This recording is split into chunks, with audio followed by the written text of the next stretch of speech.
नमस्कार दोस्तों, स्वागत है एक बार फिर से आपके अपने YouTube channel railway employee news में। दोस्तों, जैसे कि आप वीडियो के थंबनेल में देख चुके हैं, रेलवे कर्मचारियों से जुड़े नियमों में बदलाव किया गया है, जिसमें मुख्य तौर पर ग्रेड पे 1800 पे कार्य कर रहे ग्रुप डी के कर्मचारियों के नियमों में बदलाव हुआ है। आप देख सकते हैं, लेटर 11 जनवरी 2019 को सभी जोनल रेलवे और प्रोडक्शन यूनिट के जनरल मैनेजर को जारी किया है, जिसमें सब्जेक्ट के तौर पर कहा गया है कि introduction of provisions for writing of APAR of railway employees working in the grade pay 1800 level 1 यानी लेवल 1 पे जो भी ग्रुप डी के रेलवे एम्प्लॉयज कार्य कर रहे हैं, इसके लिए वर्ष 2018-19 के लिए एपीएआर यानी कि एनुअल परफॉर्मेंस असेसमेंट रिपोर्ट लिखा जाएगा। तो दोस्तों, आपको बता दें कि अभी तक ग्रुप डी में जो लेवल 1 में कार्य कर रहे हैं, कोई भी रेलवे कर्मचारियों के लिए एपीआर लिखा नहीं जाता था, लेकिन रेलवे बोर्ड ने अब साफ किया है कि उसके भी कार्य के रिगार्डिंग उसकी एपीआर लिखा जाएगा। इसमें रेलवे ने बताया है कि जो 30/12/2014 का जो लेटर था, जिसमें रेलवे एम्प्लॉयज़ जो 1900 ग्रेड पे कार्य कर रहे थे, जिसके एपीआर नहीं लिखे जाते थे, लेकिन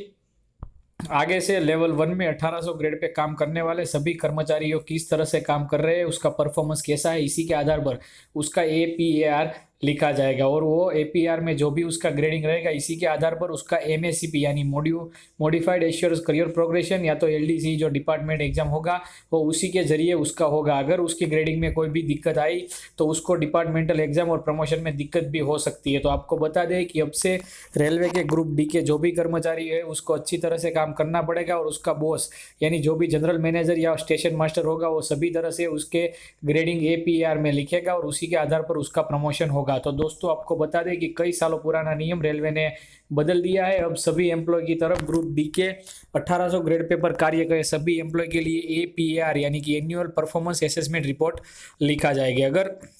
उस फॉर्म की बात की जाए तो यहाँ पे ये भी दिया गया है, सबसे पहले उसका नाम लिखा जाएगा, उसके बाद फादर्स का नेम, उसका डेजिग्नेशन और जो भी स्टेशन पे कार्य कर रहे हैं उसका विवरण रहेगा। उसके बाद उसका डेट ऑफ बर्थ और कब नियुक्त हुआ वो तिथि, एजुकेशनल क्वालिफिकेशन लिखी जाएगी, उसका ग्रेड पे क्या है वो भी, और उसके बाद जो एससी एसटी यानी कि उसकी जो कास्ट है वो भी स्पेसिफाई किया जाएगा। अगर परफॉर्मेंस की बात की जाए तो सबसे पहले उसकी इंटीग्रिटी यानी सत्यनिष्ठा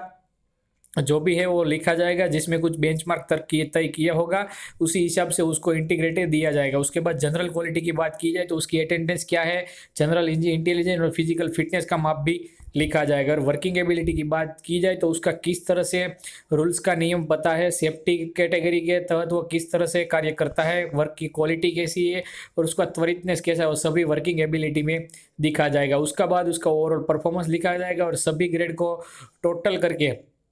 ग्रांड टोटल पॉइंट भी उसको दिया जाएगा। और अगर उसी कोई पेनल्टी या पनिशमेंट मिली है तो वो भी सी लाइन में नोटिफाई किया जाएगा। और उसके बाद ये भी दिया गया है कि स्केल के आधार पर उसका जो परफॉर्मेंस वो 5 लेवल में बांटा जाएगा, जिसमें पहला है below average, average, good, very good और आउटस्टैंडिंग। और उसको रिकॉर्ड ऑफ सर्विस में भी नोटिफाई किया जाएगा। और आगे से कोई भी एमएससीपी या डिपार्टमेंटल एग्जाम में प्रमोशन होगा तो ये एपीआर मान्य रखी जाएंगी और उसी के रिगार्डिंग उसका प्रमोशन होगा। आप देख सकते हैं उसके नीचे रिपोर्टिंग और रिव्यूइंग ऑफिसर की साइन भी की गई है। तो दोस्तों, आपको बता दें कि ग्रुप डी के कर्मचारियों के लिए एक खबर निकल कर सामने आ रही है कि अब उसको सभी तरह की जानकारी, वर्किंग रूल क्या है, सभी जानकारी भी रखनी पड़ेगी और अच्छी तरह से काम भी करना पड़ेगा, तो ही उसका एपीआर में अच्छा परफॉर्मेंस लिखा जाएगा और उसी के आधार पर उसका प्रमोशन हो पाएगा।